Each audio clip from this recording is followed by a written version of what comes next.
नाता, पति का नाता सबसे बड़ा नाता था। इस नाता से ही तो सारे नाते जुड़े। माताएं सुन लें, जो बात बात में अपने पति को ताना दिया करती है।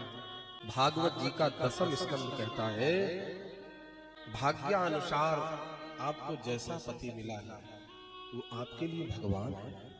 दुस्सीलो, शीलवान ना हो, दुस्सील हो। दुर्भगो, अब पति लोग जितने हैं बड़ी प्रसन्न है। दुस्सीलो दुर्भगो वृद्धो जड़ो ध्यान से सुनो, ऐसा भी पति हो दुस्सील हो, कर्मानुसार, हमारे भाग्य अनुसार हमारा संस्कार है, जैसा मिला है वो मेरा भगवान है। भला है बुरा है जैसा भी है, मेरा पति मेरा देवता। मेरी माताओं, दुर्भगो, भागहीन हो, बहुत मेहनत करता हो लेकिन बेचारा उस मेहनत के अनुसार फल न पा रहा। वृद्ध हो, बूढ़ा हो, जड़ो मूर्ख हो, रोग धनो विवाह, रोग से ग्रसित हो, धनहीन हो, निर्धन हो, ऐसे पति का भी अगर अपमान किया गया तो यमपुरी के द्वार खुल जाएंगे। आपसे मैं निवेदन करूं, श्री रामचरितमानस के अरण्य कांड में अनुसुईया के दरवाजे पे भगवान गए। बहुत ध्यान से सुनना। अत्रि जी ने बड़ी लंबी स्तुति की, नमामि भक्त वत्सलम कृपालसीन कोमलम आदि आदि, लेकिन अनुसुईया ने भगवान की स्तुति नहीं की। तो गौरव कॉलोनी की देवियों ने कह दिया, अनुसुईया मैया, आपके दरवाजे पर परमात्मा आया, आपके पति ने परमात्मा का पूजन किया, आपने क्यों पूजन नहीं किया? अनुसुईया ने कहा, मैं पूजन नहीं करूंगा। क्यों नहीं करोगी? अनुसुईया ने कहा, ये सच है कि मेरे दरवाजे पर परमात्मा आया, मेरे पति ने परमात्मा का पूजन किया, लेकिन संसार की देवियों, मेरे पति का तो कोई परमात्मा हो सकता है, लेकिन मेरा परमात्मा मेरा पति है, कोई दूसरा नहीं। मेरा परमात्मा मेरे सामने खड़ा है, मैं क्यों परमात्मा का पूजन करूं? ये परमात्मा भी मुझे प्राप्त हुआ है तो पति की कृपा से ही प्राप्त हुआ। ऐसे हूं पति कर किए अपमाना, नारी पाव जमपुर दुख। आपने सारी कथाएं सुनी, श्रीमद् देवी भागवत इत्यादि में, अन्य पुराणों में महाराज सतियों की कथाएं हैं।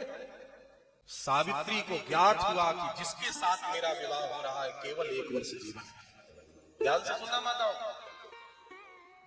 संतों ने समझाया, 1 वर्ष तेरे पति का जीवन काल है, क्यों विवाह कर रही है? सावित्री ने कहा, ये भारत की नारी एक बार जिसका वर्ण कर लेती है, चयन कर लेती, फिर कभी बदलने वाली नहीं है। मैं इसी से विवाह, सत्यवान से विवाह करूंगा। महाराज सत्यवान के साथ सावित्री का विवाह हो गया। प्यारे श्रोताओं, समय आने में 6 महीने व्यतीत हो गए, 8 महीने व्यतीत हो गए, जब 11 महीने व्यतीत हो गए, केवल 1 महीना शेष बचा। केवल जब 1 महीना शेष बचा तो सावित्री ने अन्न का त्याग कर दिया, उपवास कर दिया। 15 दिन व्यतीत हो गए, जब 15 दिन शेष बचे, 1 सप्ताह केवल शेष बचा। वो दिन भी आ गया जिस दिन सत्यवान को मृत्यु का ग्रास हुआ। सावित्री चल पड़ी पीछे पीछे।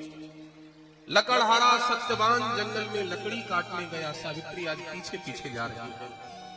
वृक्ष पर सत्यवान चढ़ा, नीचे गिरा, सिर में दर्द हुआ, मर गया। एक भयंकर आकृति सावित्री के सामने प्रकट हुई। यमराज सूक्ष्म रूप से सावित्री के सामने सत्यवान के प्राणों को यमराज लेके चल भगवती सावित्री पीछे पीछे चल पड़ी। यमराज ने पीछे मुड़ के देखा, ये सत्यवान की भार्या सावित्री है। बेटी तू लौट जा, यमपुरी में कोई सदैव नहीं जाएगा, लौट जा, तेरा पति मर चुका। सावित्री ने कहा, मुझे वरदान दे दो, मांगो वरदान। सावित्री ने कहा, मेरे सास ससुर का राज छीन लिया गया है, वो राज वापस मिल जाए, वरदान। यमराज ने कहा, तथास्तु। फिर से यमराज चल पड़े, सावित्री पुनः पीछे पीछे चल पड़ी। दूसरा वरदान बेटी मांग ले, मेरे सास ससुर की आंखें ठीक हो जाएं, तथास्तु। फिर यमराज चल पड़े, सावित्री पीछे पीछे चल पड़ी। मेरे सास ससुर के पास वैभव आ जाए, तथास्तु। तब तक यमराज यमपुरी तक पहुंच गए। बेटी मैंने तुझसे कहा लौट जा, तू क्यों नहीं लौट रही? एक वरदान और दे दो। मांग ले, क्या वरदान मांगेगी? यमराज मृत्यु के देवता हो, मुझे वरदान दे दो, मैं पुत्रवती हो जाऊं। यमराज ने आओ बिना न ताओ वरदान जा, ये यमराज का वचन है, पुत्रवती भव। जब सावित्री जी फिर से पीछे चल पड़ी तो यमराज ने डांटते हुए कहा, मैंने तुझे पुत्रवती होने का भी वरदान दे दिया, अब क्यों पीछे आ रही है? सावित्री ने हाथ जोड़ के कहा, महाराज मैं भारत की नारी हूं, जब पति आप लिए जा रहे हो तो पुत्रवती तो पति के द्वारा ही मैं होंगी, मेरे पति को वापस कर। यमराज को अपना वचन पलटना पड़ा। महाराज भक्त के दरवाजे से सावित्री सत्यवान को खींच के ले आई।